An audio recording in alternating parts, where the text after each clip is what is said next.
Hello, my name is Joyce. After burying my father overseas, I sent one simple text.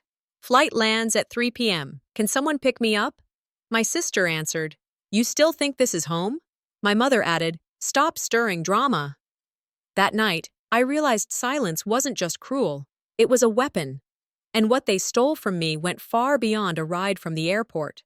When the plane finally touched down at Portland International, my body felt heavier than the luggage I dragged through the aisle.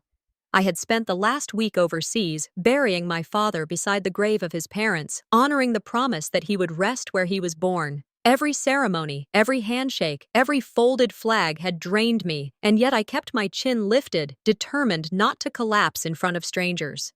Now, stepping onto American soil again, exhaustion wrapped itself around my shoulders like an old, unwanted coat. I followed the crowd through the terminal, past duty-free shops and the smell of fast food. People around me buzzed with excitement, kids running into their grandparents' arms, husbands carrying flowers for wives, families holding bright posters that said "Welcome home." A man who had sat beside me on the flight leaned over his carry-on and asked casually, Got someone waiting for you out there? I gave him a faint smile, though inside my chest, something twisted. I'm sure someone will come. It was a half-truth. I hadn't arranged anything solid, but I believed, just enough, that after all I had been through, my family would meet me halfway. That belief kept me moving through the long corridor toward baggage claim. I slipped my phone from my bag. The screen glowed in my hand, waiting. I typed, Flight lands at 3 p.m. Can someone pick me up? No emojis, no exclamation marks. Nothing dramatic, just a plain request, like anyone would send after a trip. That was deliberate. I didn't want to appear needy, didn't want to look like I was fishing for sympathy. I only needed a ride, not a parade. Americans know this small ritual well, meeting loved ones at the gate, grabbing their suitcase, driving them home. It's the most ordinary act of love, a shorthand for belonging. I thought, after my father's funeral, asking for this tiny courtesy was not too much. For a moment I stood there, thumb hovering, considering whether to soften the tone, maybe add please. Then I pressed send. The buzz came faster than I expected. My sister's name flashed on the screen. Astria. Her reply was only 7 words, but each one felt like a blade. You still think this is home? I read it once, then again, as if the letters would rearrange into something kinder. My mouth formed the words quietly, almost testing their weight. You still think this is home? The question wasn't really a question. It was a door slammed in my face. For a moment, the noise of the airport dulled. My ears rang with disbelief. Home, as Robert Frost once wrote, is the place where, when you have to go there, they have to take you in. Yet here was my own sister, denying me even that. After standing over our father's coffin, after carrying grief across oceans, I was no longer welcome where I had been raised. I tightened my grip on the phone, heart pounding. Passengers brushed past me, their voices cheerful, their embraces warm. I stood frozen, staring at the message that had carved a hollow in my chest. Curiosity, or perhaps stubborn hope, pushed me to open the family group chat. The text I had sent earlier glowed in a blue bubble. Beneath it, Astria's cutting line hung like a neon sign. Little icons at the bottom showed who had read it. Everyone. My brother, my cousins, my mother. Not one offered to come. Then, as if to underline the cruelty, a new icon appeared. My mother, Vera, had reacted with a thumbs up to Astria's message. No words, just that small yellow hand of approval. The silence of the group chat screamed louder than any insult.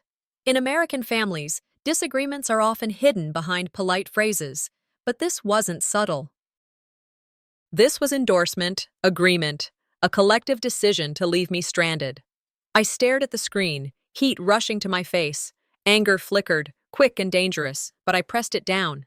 If I fired back, if I pleaded, it would only give them power. They would twist it, call me dramatic, ungrateful. That had been their refrain for years. So I chose my armor. I typed 2 words, no worries. The irony was sharp. In everyday speech, no worries is a throwaway phrase, something Americans say when someone bumps into you in the grocery store or forgets to hold the door. But here, in the glow of my phone, it was my shield. It carried every ounce of rage, every ounce of resignation. I slid the phone into my bag, forcing my posture upright. My hand found the handle of my suitcase. I would not let them see me bend. My inner voice whispered with steel, "They think I'll crumble, but I won't." Dragging my suitcase through the terminal, I passed clusters of families locked in embraces. The smell of cinnamon pretzels wafted from a nearby stand, mingling with perfume and cologne from duty-free shoppers. Children squealed as they ran to grandparents, soldiers kissed wives, husbands carried toddlers. Each scene pressed against me like salt in a wound. I moved steadily toward the exit, my footsteps echoing against the polished floor. My eyes avoided the joyful reunions, but I caught them in the corners of my vision anyway. It was impossible not to notice what I lacked. As the automatic doors parted and the chill Oregon air brushed my face, I muttered under my breath, words so low only I could hear. Maybe they're right. Maybe I don't have a home. The chill of the airport air conditioning barely registered when my phone began to ring. I had just tucked it into my bag after sending the short, sharp, "No worries." I pulled it out again and saw the name glowing on the screen. Mom. For a fraction of a second, relief washed through me. Maybe she'd reconsidered. Maybe she'd say she was on her way.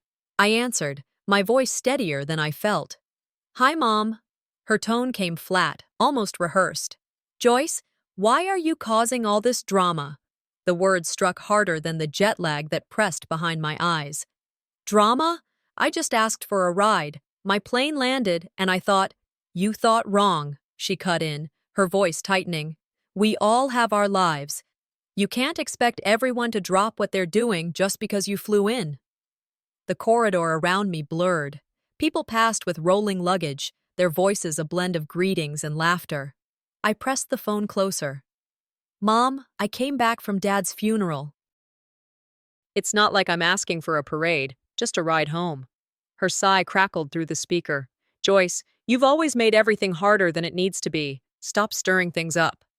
I swallowed the words I wanted to spit back. Older parents often used that line, I knew. Don't make drama. It was a way of erasing feelings, of calling pain a performance. She wasn't hearing me. She was putting me back in my place. "Okay," I said quietly, though my chest burned. But she didn't stop. "You left, Joyce. Years ago. You made your choice. Now you come back and expect us to rearrange everything for you?" Her voice carried the finality of a slammed door. I gripped the phone tighter. "I buried Dad, Mom. I carried his casket across the world. And you're calling me dramatic because I needed someone at the curb?" Her silence lasted long enough to tell me she wouldn't answer the question. I could almost picture her, sitting in her chair at home, glass of wine nearby, lips pressed thin. "In America," I whispered more to myself than to her, "they say family is supposed to be your safe place. But what happens when home becomes the battlefield?" She either didn't hear or didn't care. I ended the call before my voice broke, sliding the phone back into my bag with shaking hands. I pushed through the terminal doors into the crisp Oregon air. Late afternoon lights slanted across the parking lot, gilding the tops of cars waiting at the curb. Families clustered there, children bouncing on tiptoes, spouses holding flowers, balloons swaying in the breeze. Drivers lifted signs with names written in bold marker. "Welcome back, Dad! We missed you, Emily." I wheeled my suitcase past them, keeping my eyes down. The smell of roasted coffee drifted from a Starbucks kiosk near the exit, mixing with the sweetness of cinnamon rolls. A child's laughter cut through the noise, sharp and innocent.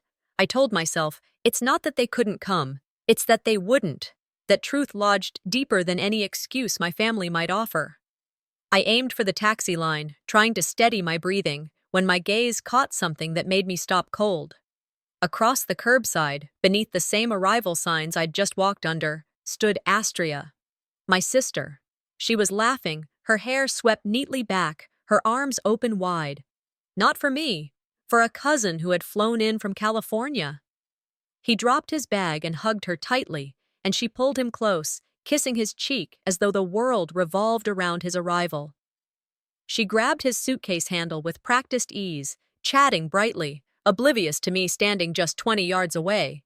It wasn't invisibility. It was worse. I wasn't unseen. I was deliberately left out, disposable.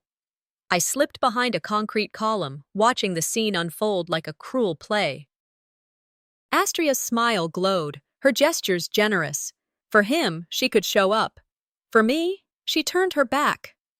My throat tightened, and I whispered to no one. I wasn't invisible to her. I was disposable. The sting deepened when a familiar voice broke through the noise. Joyce? I turned to see Mrs. Callahan, our old neighbor from Salem, clutching a tote bag. Her surprise melted into a kind smile. Where's your family? Didn't they come for you? The words stung sharper than the Oregon air. I forced a smile, nodding vaguely. They were busy. Her brow furrowed, but she didn't press. Well, it's good you're back, dear. Everyone's been talking about you.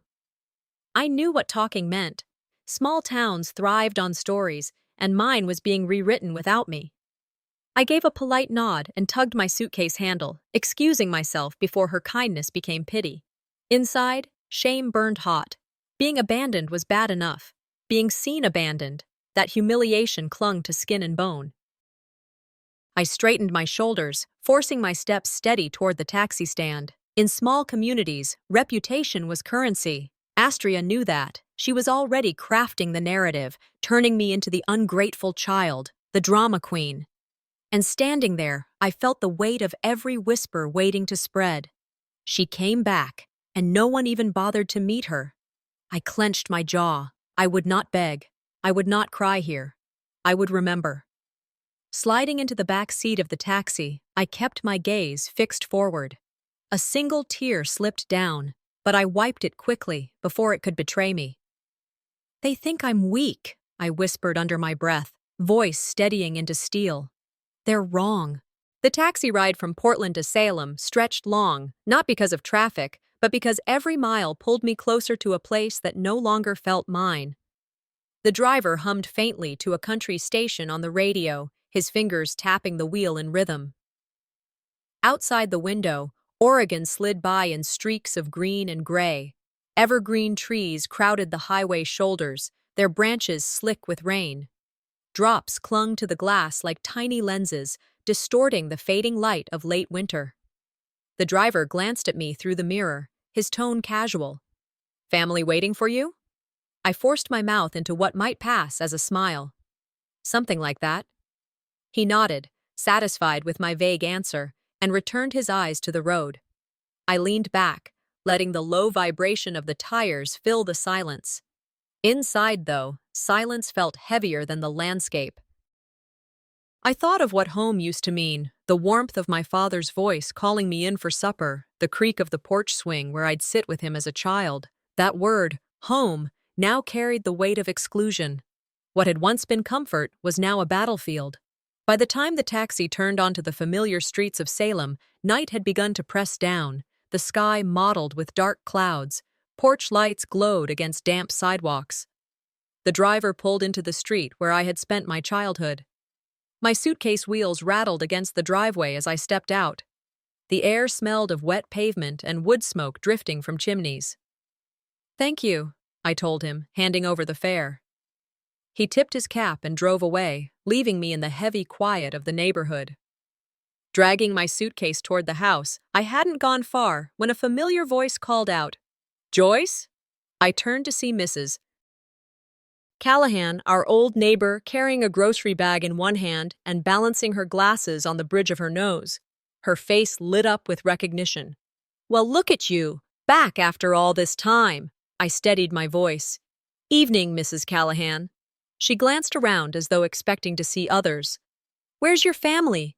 Didn't they pick you up from the airport?" Her cheerfulness was innocent, but the words cut deeper than she realized. I lifted the corners of my mouth into a polite smile. "They were busy." "Oh, that's a shame," she said, shaking her head.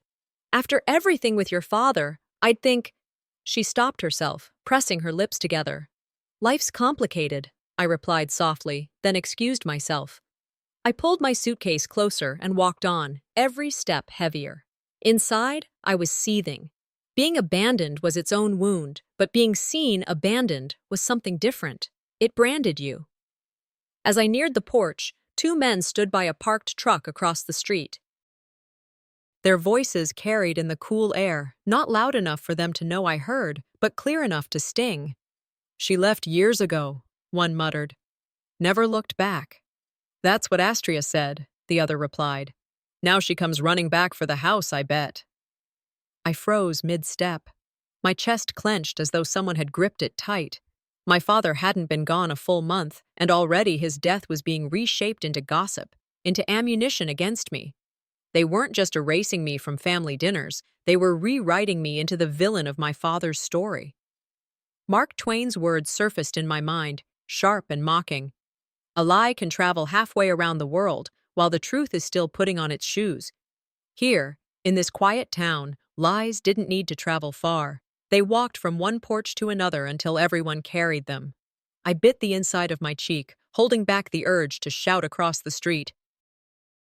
Instead, I swallowed the fire, telling myself this would not be the moment I let them win.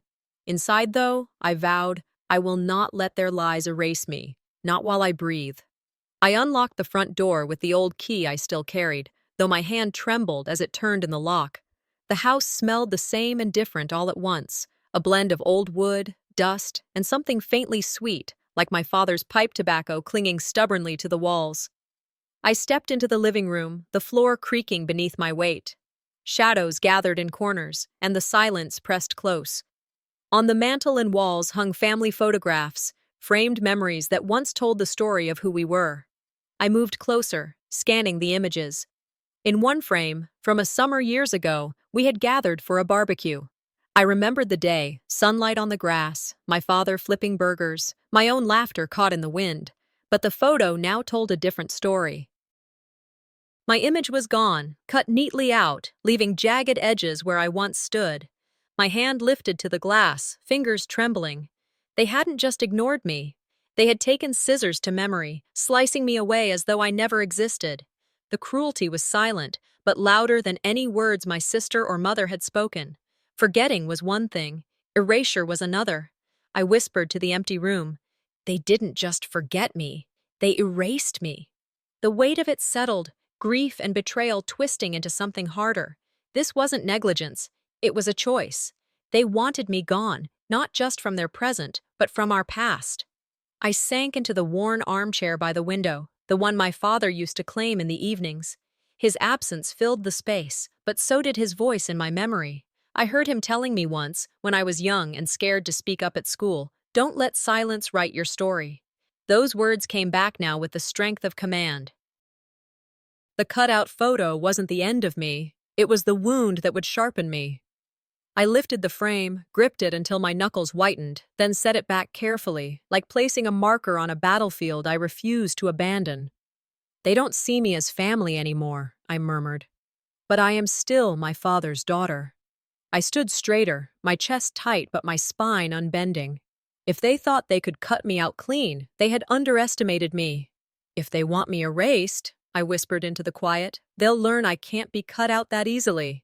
I moved deeper into the house, my suitcase wheels squeaking softly against the old wooden floor.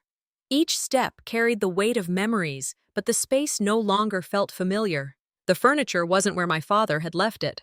The sturdy oak table that once sat in the dining room corner had been replaced with a polished glass piece that didn't belong to this house's spirit. The photographs that once carried his laughter had been rearranged into curated displays that favored Astria's image. Even the mantel, once cluttered with trinkets from his travels, stood nearly bare, just one polished vase and a clock that ticked too loudly.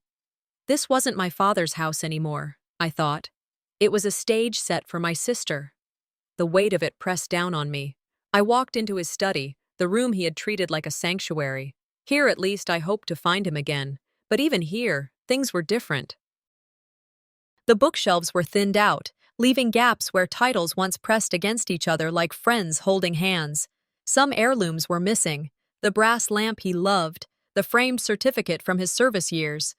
The walls still carried the faint scent of his tobacco, but even that felt diluted. I sat at his desk, running my fingers over the surface. Dust clung to my skin, but beneath it, I felt grooves from where he had signed letters and documents for years. Something urged me to pull open the drawers. Inside, I found neatly stacked envelopes, a box of pens, and folders that didn't look like his style. The labels were clean, typed, methodical. I opened one. Mortgage contracts. Another. Refinance agreements. My breath caught. I flipped through the pages quickly, and the realization hit with the force of a punch. The house, our father's house, was no longer his. The property had been transferred. The name across the top wasn't mine. It wasn't even Mom's. It was Astria's. But worse than that, the documents showed loans, heavy ones. This house had been used as collateral, refinanced again and again until it stood more like a bank's property than a family home. The signatures at the bottom of the pages weren't just Astria's. They carried the fine, practiced hand of Indira, her husband, the lawyer. His fingerprints were all over this, drafting, notarizing, constructing the walls of betrayal. I leaned back, my stomach twisting. "So this is why she acts so confident," I whispered. Ralph Waldo Emerson's words surfaced uninvited. Money often costs too much. The sound of a door opening jolted me upright. I shoved the folder half closed just as Astria's heels clicked against the hallway floor. She stepped into the study like she owned it, her eyes narrowing as they landed on me. "What are you doing in here?" I didn't back down. I held up one of the documents. "You mortgaged the house?" She gave a small shrug, one corner of her mouth lifting. "Someone had to be responsible." My voice sharpened. "Responsible? You tied up Dad's house in loans, after everything he worked for?" She crossed her arms, standing tall. "You left, Joyce. You've been gone for years. You forfeited your say the day you walked out. Dad left everything a mess, and someone had to take charge.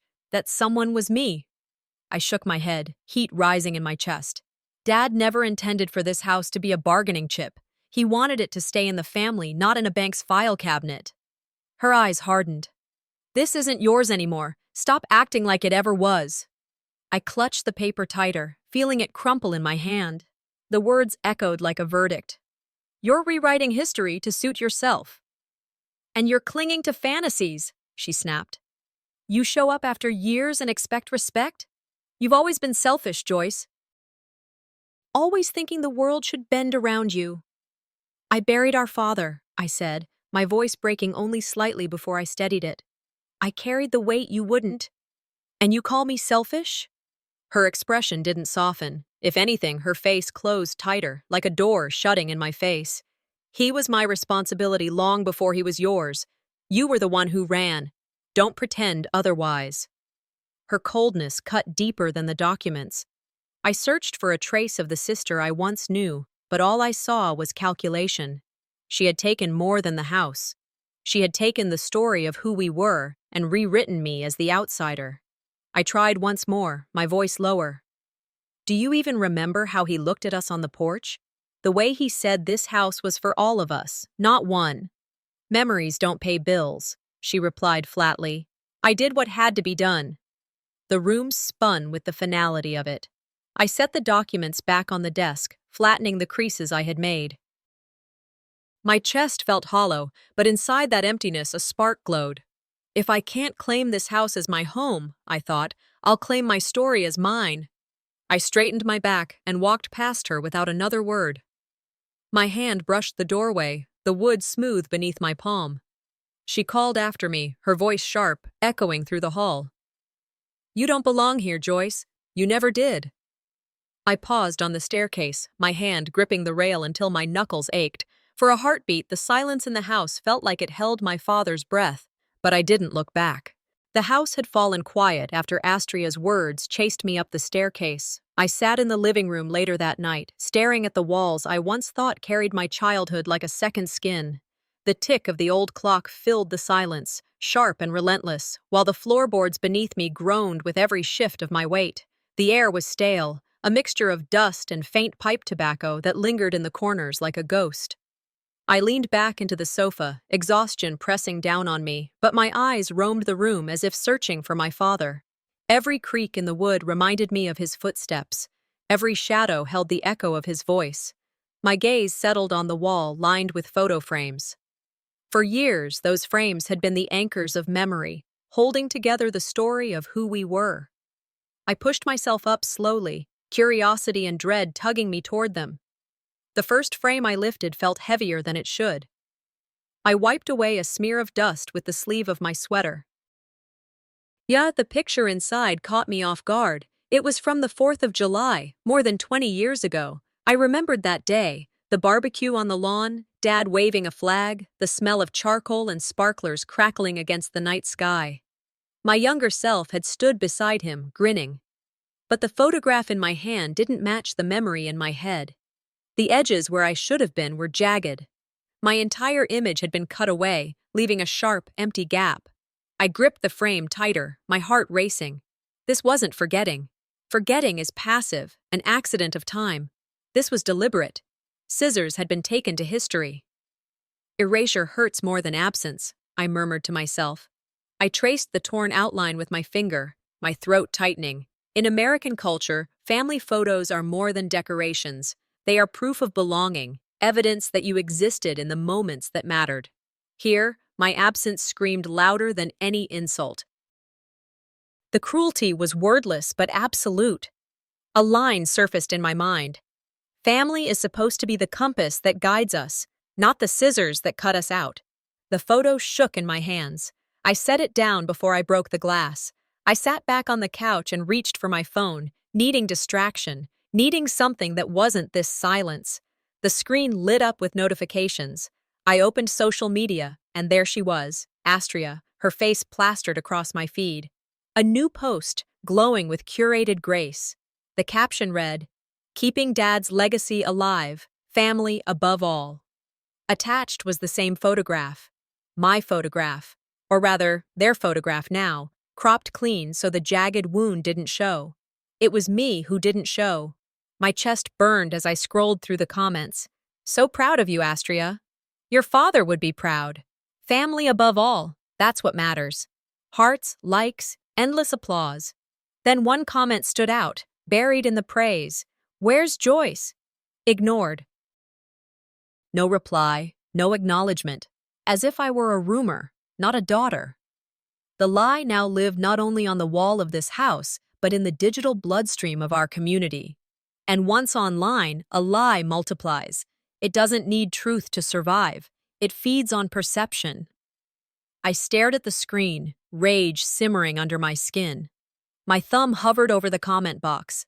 I imagined typing it out. I was there. She cut me out. I imagined the flood of arguments, the whispers about me being bitter, dramatic. I could already hear the words, "She just wants attention." I set the phone down, forcing myself to breathe. Speaking now would look like desperation. Silence could be sharper, if wielded carefully. If they want me erased, I thought, I'll show the world the truth in my own way. I closed my eyes, leaning into the couch. My father's words whispered back to me, "Don't let silence write your story." I pulled a notebook from my bag, one I had carried with me through the long flight home. Its cover was bent, pages crinkled from years of half-forgotten notes. Tonight, it became my witness. I wrote down everything. Astria's message at the airport, Mom's dismissal, the sight of Astria hugging our cousin, the gossip that I had never looked back, the photo with my absence carved into it, the Facebook post turning lies into legacy. I pressed the pen harder than I meant to, ink soaking through the page. Every stroke of the pen felt like reclaiming ground they had taken. This notebook would hold the truth until I was ready to wield it. The cutout photo and the social media tribute weren't just humiliations. They were evidence, proof of what they wanted to erase. I closed the notebook and laid it on the coffee table, its weight suddenly steadying. My hands stopped trembling. "If they want war in silence," I whispered, "they'll get it." I returned the photo frame to the shelf, aligning it carefully as if I hadn't noticed the gap that yawned where I once stood. My lips brushed against the words I refused to swallow. You can erase me from a picture, but not from the truth. Just then, my phone buzzed again. A new notification glowed across the screen, its light slicing through the dim room. I reached for it slowly, knowing instinctively that whatever it revealed would push me further than I had ever been willing to go. The morning light seeped into the kitchen through blinds that hadn't been dusted in years. I hadn't slept much. The image of that cutout photo kept resurfacing in my dreams like a wound that refused to close. I shuffled across the creaking linoleum floor and set the coffee maker gurgling. The sound filled the stillness, sharp and hollow. The house felt emptier than ever, as though my father's absence had deepened overnight. As the dark liquid dripped into the pot, I leaned against the counter, my hands trembling slightly from fatigue. Yet beneath the weariness was a strange kind of sharpening. Anger had a way of stripping away fog, leaving focus in its place. I stared at the wall clock ticking in steady defiance of my exhaustion and whispered to myself, "You can't erase someone who refuses to vanish." The smell of coffee reminded me of my father's mornings, the way he used to take his cup out to the porch before anyone else woke. The memory steadied me. I poured a mug, bracing for whatever would come next. I didn't have to wait long. Indira strolled into the kitchen like he owned the place, his tie already knotted neatly, his hair combed with precision. He carried himself with the smugness of a man who thought paperwork made him invincible. "Morning," he said casually, grabbing a glass from the cabinet without asking. "Sleep well?" I kept my eyes on my coffee. "Fine enough?" He leaned against the counter, his tone slipping into condescension. "You know, Joyce, you never contributed a dime to this house. Not one mortgage payment, not a single bill. Why should you get anything from it now?" His words hit their mark, but I steadied myself. I turned to face him, my voice calm but sharp. "I wasn't asking for handouts. I was asking for truth." He chuckled, swirling the water in his glass. "Truth.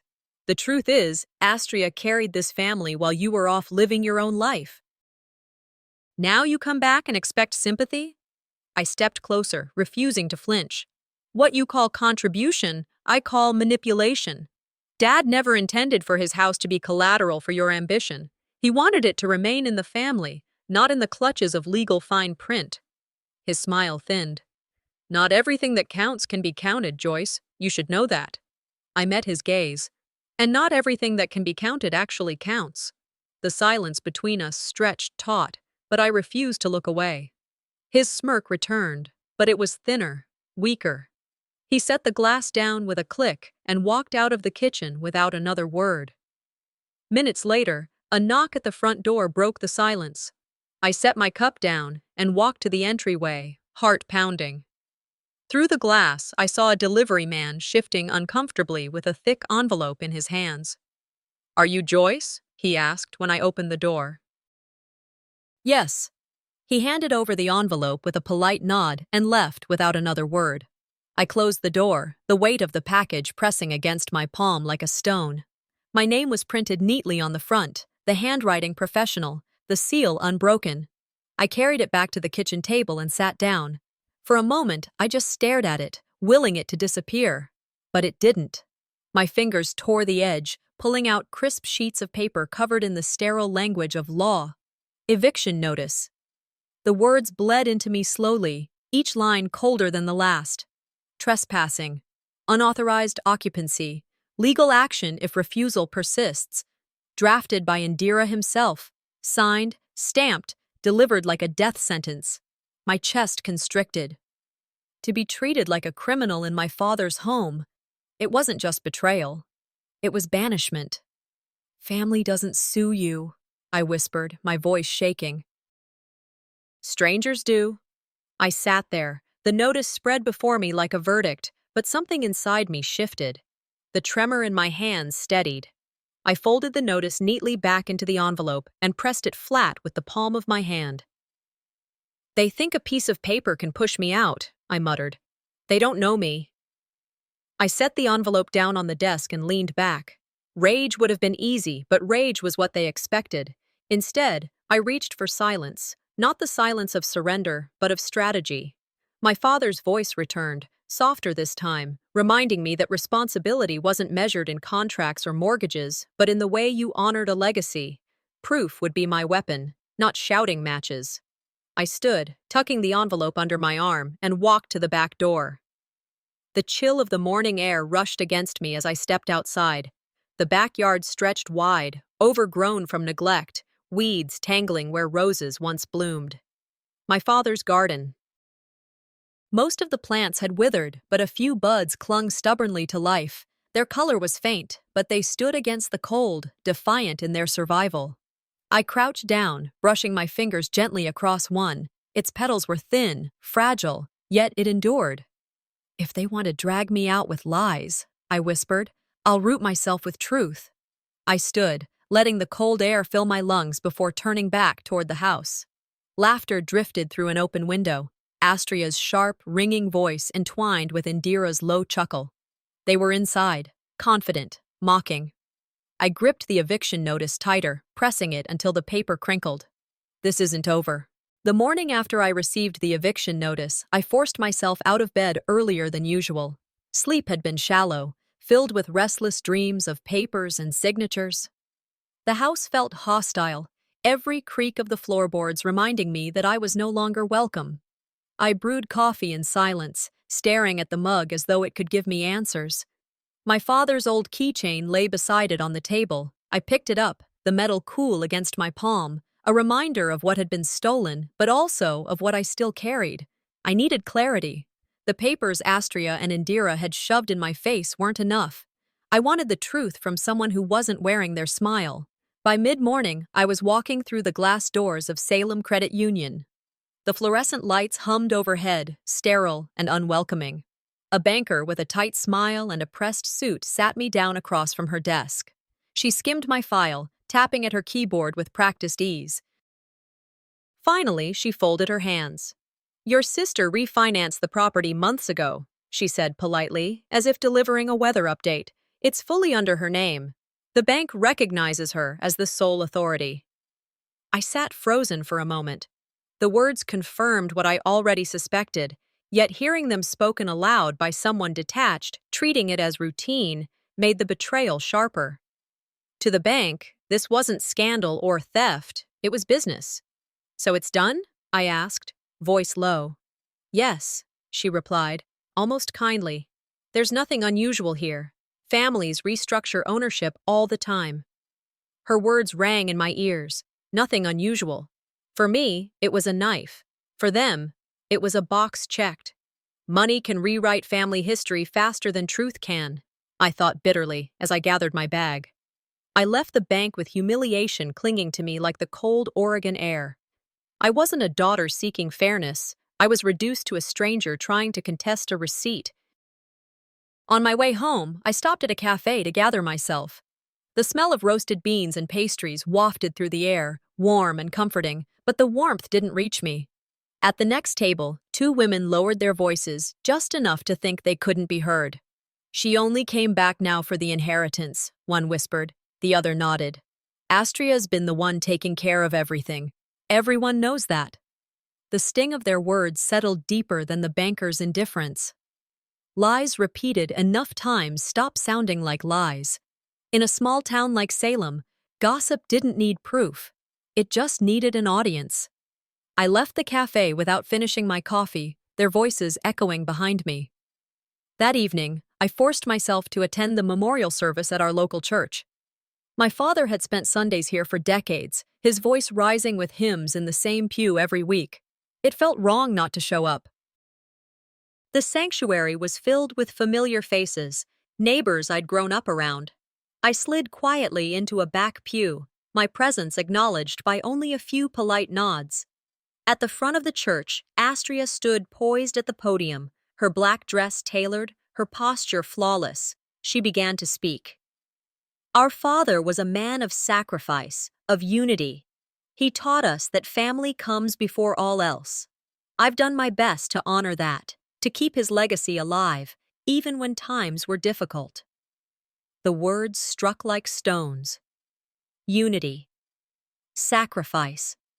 She said them as though she embodied them, as though I had not been part of those same lessons. She painted herself as the selfless daughter who had carried everything alone. People leaned in, listening.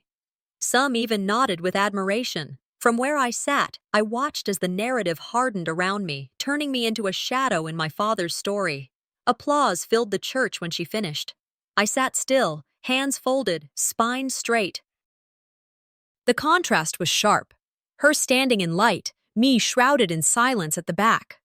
They weren't just cutting me out, I thought. They were replacing me.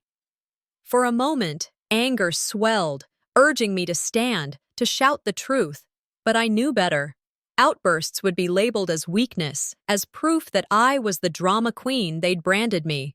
So I stayed. My silence became my stand. I kept my chin high, my shoulders squared. A few people glanced at me, puzzled by Astria's omission of my name, by her polished erasure. Truth doesn't need volume, I reminded myself. It needs patience. When the service ended, I rose with everyone else, but I didn't rush out. Outside the church doors, the cold evening air pressed against my face. As I walked down the steps, a man I barely recognized approached me quietly.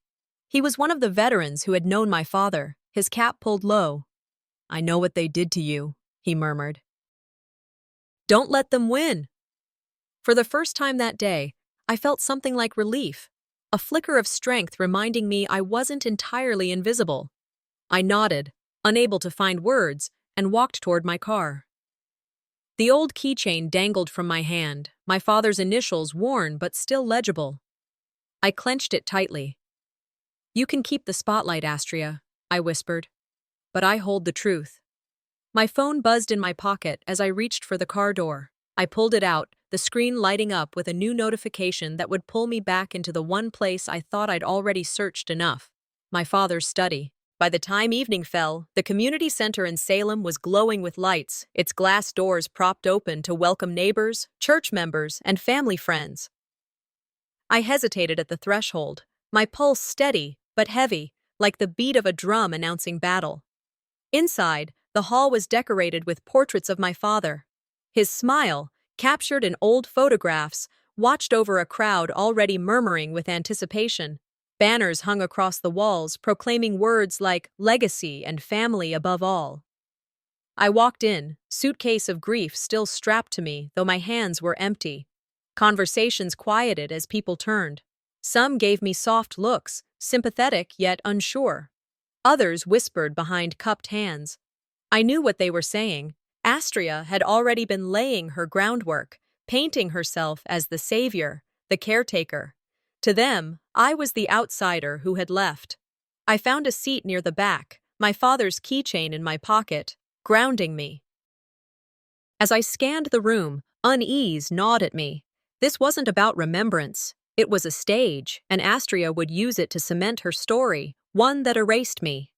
The dread curled deeper, but I sat upright, unwilling to bend beneath it. The service began with hymns and a prayer. My father would have loved the singing, though I doubted he would have recognized this gathering. When the pastor finished, Astria rose with practiced grace. Her heels clicked against the wooden stage, every step confident, rehearsed. She took the podium, her black dress catching the light. "Thank you all for coming tonight," she began, her voice rich with sincerity that I knew was feigned. "Our father was a man of honor. He trusted me to carry his legacy, and I have worked tirelessly to keep our family together, no matter the sacrifices." Applause rippled through the hall. I sat rigid, staring at her, feeling each clap as though it were a nail being driven into my story. She spoke about unity, about sacrifice, about her role as the faithful daughter. Every sentence built her into the image of a saint. They're not just rewriting history, I thought. They're burying me alive in their story. Camera flashes lit the room. Heads nodded. People leaned in, absorbing every word, every carefully crafted lie. I pressed my fingers into my lap until my nails bit into my skin. A part of me wanted to stand, to shout the truth, to expose her right then. But another voice inside reminded me of the trap. If I shouted now, I would look unhinged, exactly what Astria wanted. She would smile sweetly, call me dramatic, and people would believe her. I breathed slowly, reaching into my pocket and gripping my father's old ring. Its familiar weight steadied me, reminded me of dignity. The truth doesn't need noise, it needs timing. I sat still, but inside, fury reshaped itself into steel. Let her play to the crowd. I would not. Hours earlier, while Astria rehearsed her performance, I had been walking into the Marion County Courthouse. The corridors echoed under my shoes as I carried a folder tucked tightly against my chest. Inside it were the documents I had uncovered in my father's study: the will, the mortgage transfers, the proof of manipulation. I stood before the clerk, my voice steady. I'd like to file a claim contesting the ownership of the family property. These are the supporting documents. The clerk took them, stamping the pages with the authority that Astria's applause could never touch, paper against paper, ink against ink. The real battle was already underway. As I sat in that back pew, listening to her lies reign over the audience, I reminded myself, they were playing to the crowd. I was playing to the law. When her speech ended, the room erupted with more applause. People rose to their feet. I stayed seated, calm, my face unreadable. A few eyes turned toward me, questioning, perhaps noticing the omission of my name, my absence in her tale. But I offered no outburst, no visible crack. I rose only when the service ended, slipping into the crowd as they filtered out. I didn't confront her. I didn't offer congratulations or protest. I let her bask, knowing her spotlight was fragile. Onlookers interpreted my silence as weakness, but I knew better. Silence was my blade, sharp and waiting. Outside, the Salem night air hit me like a plunge into cold water. I pulled my coat tighter, but the chill didn't reach the fire in my chest. A few people exchanged glances as I passed, their expressions uncertain, sensing something unspoken. Let them cheer now, I whispered to myself. They'll fall silent soon enough. The courthouse copy of my filing was safe in my bag, its stamp glowing in my mind more brightly than any camera flash in that hall. I walked into the darkness of the parking lot, each step deliberate, each breath steady. This isn't their legacy to steal, I murmured. Not while I'm breathing. The town hall in Salem had been dressed like a stage that evening. Candles flickered along the walls, and rows of folding chairs filled quickly with familiar faces. Neighbors, churchgoers, family friends, even old colleagues of my father. I walked through the doors, and for a moment, the warmth of the crowd should have been comforting, but the air felt sharp, bristling with whispers. Heads turned, eyes slid away. People avoided my gaze, their silence loaded with the weight of gossip Astria had already planted. A woman I once babysat for years ago shifted her purse in front of her as I passed, as though I carried something contagious. I straightened my back, refusing to shrink. At the front of the hall, Astria glided between groups, smiling, shaking hands, absorbing their praise like sunlight. She thrived on attention, her voice carrying as she greeted every well-wisher. From my seat near the back, I studied her. The tilt of her chin, the careful choice of black silk, the way she lingered in the glow of the crowd. She was working the room, crafting her narrative. I could almost hear the words forming before she spoke them aloud. I saved this family. Joyce left it. But I sat tall, my father's old keychain pressing against my palm, anchoring me. I would not let them see fear. Days earlier, in the dim light of his study, I had discovered something she hadn't counted on. Beneath a stack of yellowed tax records, hidden in a drawer my sister must have overlooked, was my father's will. Not the polished document Indira had drafted, but his own handwriting, shaky but firm, written on lined paper. It was simple, but it was his. The house will always belong to my children, with Joyce given first right to stay. This is her home as much as mine. Don't let anyone take it away from her. When I first read those words, my throat closed. It was my father's voice carried forward, reaching across death to protect me. He had known, in some way, that this day might come. The ink was proof, his truth against their manipulation. I folded the paper carefully, slipping it into my bag. This is Dad's voice beyond the grave, I thought.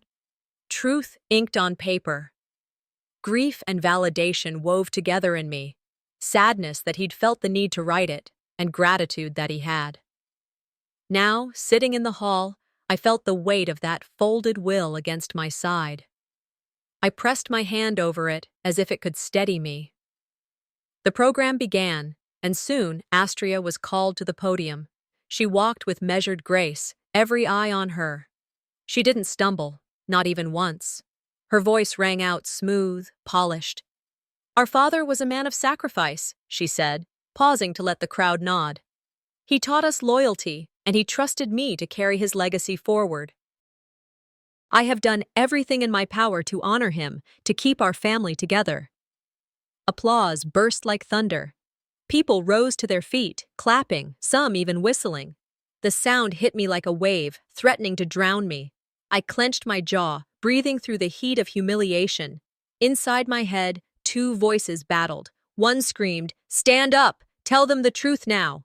The other whispered, "If you shout now, they'll dismiss you as unstable. If you wait, you'll crush them with silence and timing."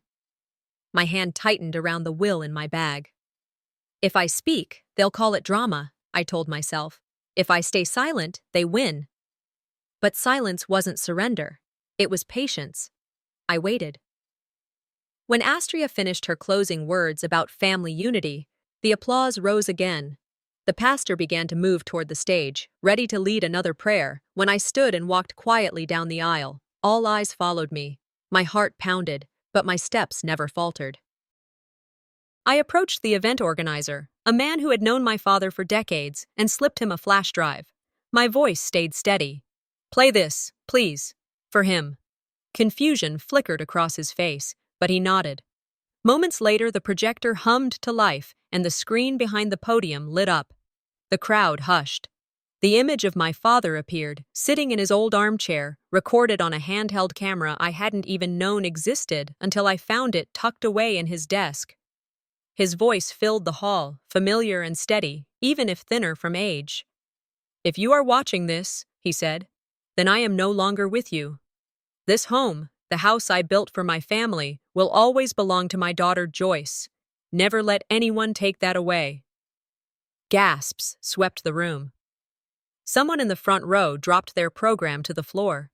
The silence that followed was louder than the applause had been. I didn't move. I simply stood at the back, letting my father speak for me. Astria froze at the podium, her smile collapsing, her hands clenching the wood.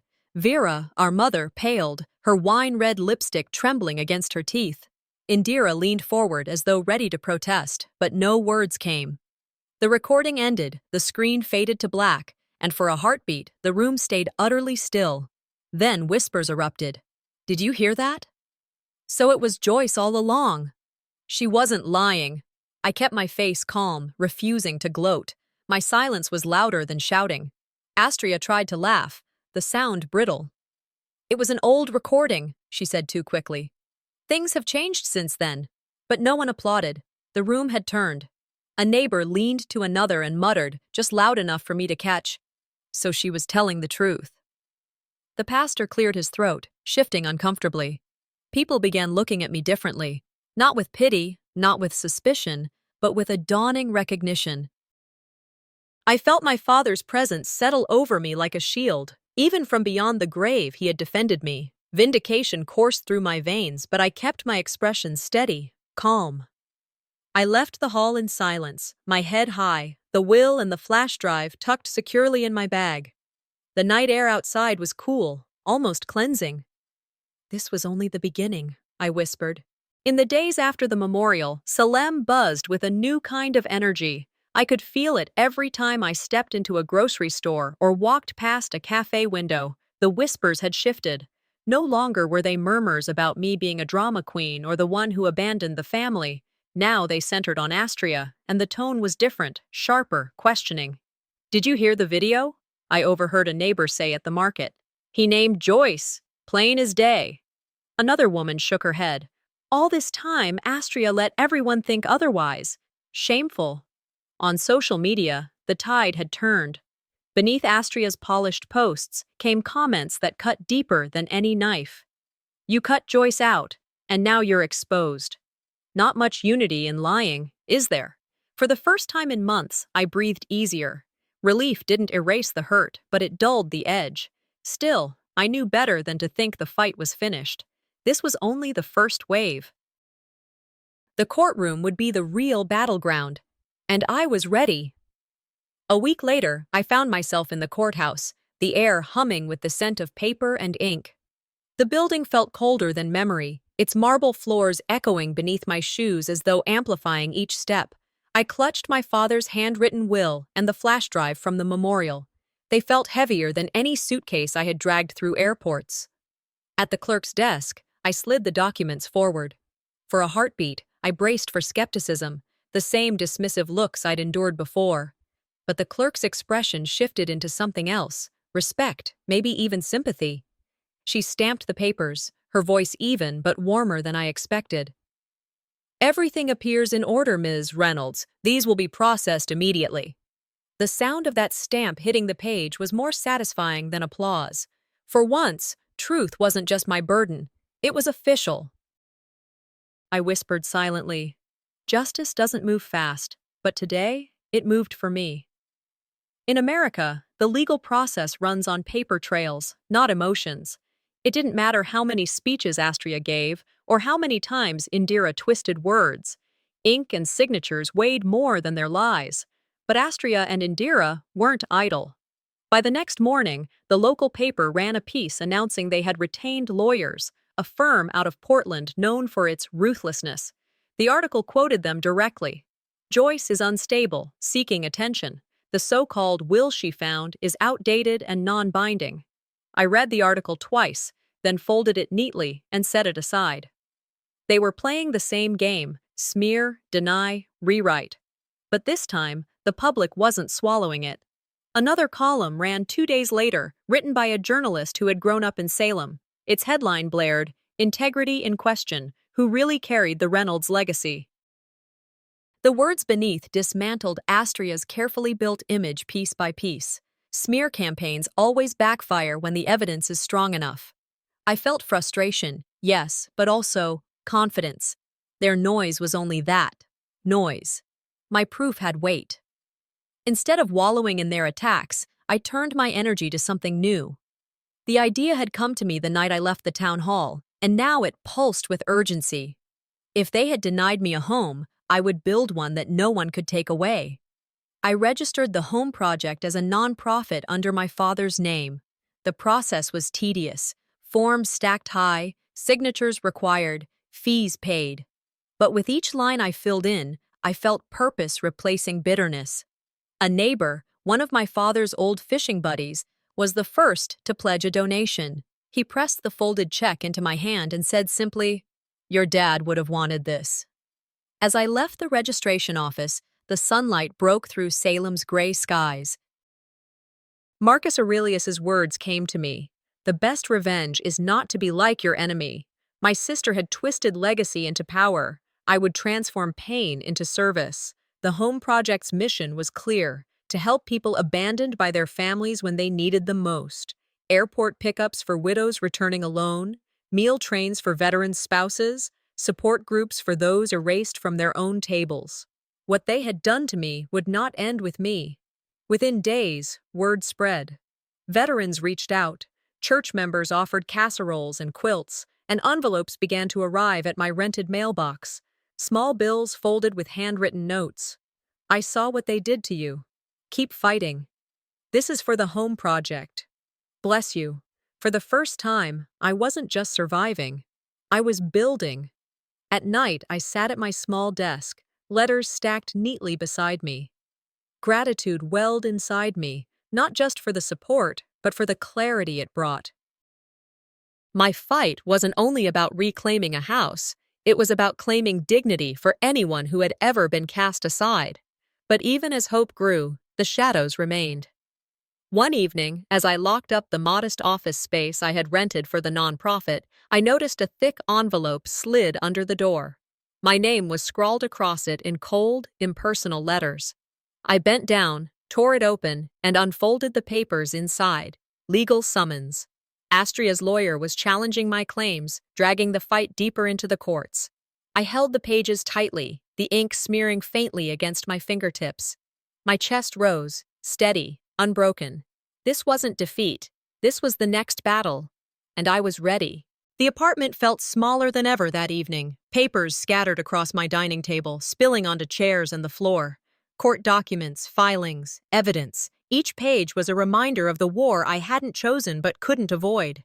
Beside them sat a growing stack of notes for the home project. My life was split between defending what should have been mine and building something new from the ruins. The fluorescent light above hummed faintly, adding to the weariness that had sunk into my bones. I lowered myself into the chair, pressing my temples. Exhaustion had wrapped itself around me like a second skin, but it hadn't broken me. Not yet. I looked at the chaos on the table and whispered, "Sometimes silence isn't peace, it's poison." For months I had tried to endure it. My mother's silence, Astria's lies, the town's whispers, but silence had festered, twisted into toxins that poisoned the air I breathed. Tonight, I decided it would no longer choke me. Tonight, the silence would break, even if only in my own heart. The phone startled me from my thoughts, vibrating against the mess of papers. I answered before I could think. "Elowyn here," came a voice, steady, warm. My aunt. I hadn't expected her. We'd spoken rarely in recent years. She had kept her distance from the feud, or so I believed. "Joyce," she said firmly, "your father asked me to protect you if they ever turned against you." I froze. My throat tightened. And they did. Yes. Her tone carried no surprise. I saw how Astria twisted things even before he passed. He knew, and so did I. "If you need me to testify, I will. I kept letters he sent me, notes about what he wanted for you." The silence between us stretched, but this time it wasn't poison, it was balm. Tears blurred the papers in front of me. "So I'm not crazy? I'm not imagining it."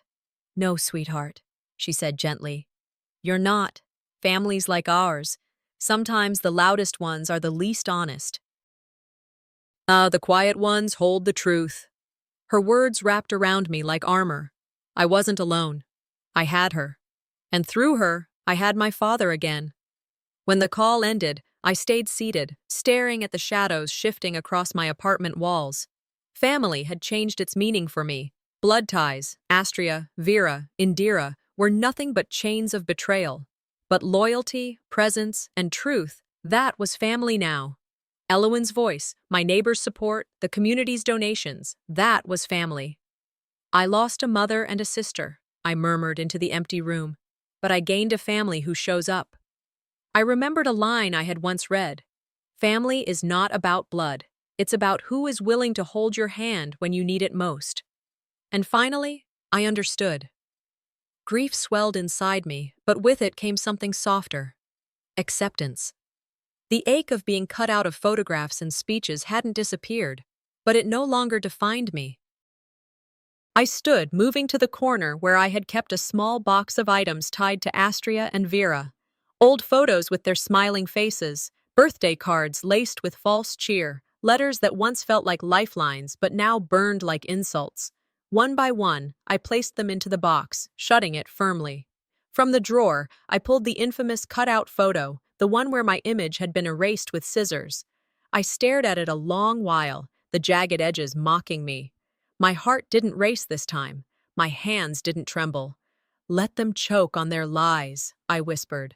"I will breathe free." I slid the photo into the box and shoved it into the back of my closet. No longer displayed, no longer dominating my space. On the shelf, I left only my father's mementos, the keychain, the will, the nonprofit paperwork that carried his name forward. That was legacy. That was truth. Later that night, I sat at my desk, journal open. I wrote down my father's words, Elowyn's promise, and my vow to keep building. The anger that had fueled me these past weeks no longer roared. It hummed quietly beneath something greater, purpose. The lamp on my desk glowed into the early hours, its light stretching over fresh pages. I felt calmer, clearer. For the first time, I wasn't writing out of desperation, I was writing out of strength. Before bed, I stood by the window, looking out at the dark Salem streets. The city was quiet, but I wasn't afraid of the silence anymore. "I may have lost my family," I whispered. but I found myself. As I reached for the light, my phone buzzed again. A notification flashed across the screen, its headline bold: Astria and Indira under investigation for fraud. I stared at it, my chest tightening, not with fear, but with the knowledge that the reckoning had finally begun. The morning light over Salem was clear and sharp when I walked up the courthouse steps. My bag felt heavier than it should have, but inside it were the only weapons I needed: my father's handwritten will, the video testimony that had silenced a hall full of doubters, and the non-profit registration for the home project. I paused at the entrance, taking in the crowd gathered outside. Neighbors, reporters, church members. They were all there, waiting to see the final act of a story that had divided our town. Inside the courtroom, the air was dense with tension. The wooden benches creaked as people shuffled, leaning forward. I felt their eyes on me as I took my place. Across the aisle, Astria sat in a sharp suit, Indira at her side, both flanked by attorneys. Their expressions were sculpted into confidence, but the faint lines around their mouths betrayed strain. The judge's voice carried steady authority. Pages rustled as he read my father's will aloud, his pen circling the handwritten line where my name was given first right to the house.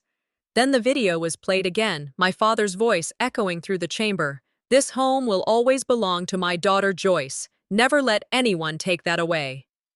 The gavel came down with a sound that cracked the air. Fraud, the judge ruled. The property tied up in Astria and Indira's loans was subject to investigation, and both of them were to be formally charged. I exhaled, the weight of justice finally landing, not just for me, but for truth itself. Vindication felt less like a victory march and more like a steadying of the ground beneath my feet. When the session ended, chaos spilled outside. Reporters surged forward, microphones raised. Neighbors clustered in small groups, their whispers no longer about me, but about her. "She stole from her own sister," I heard one woman say, shaking her head.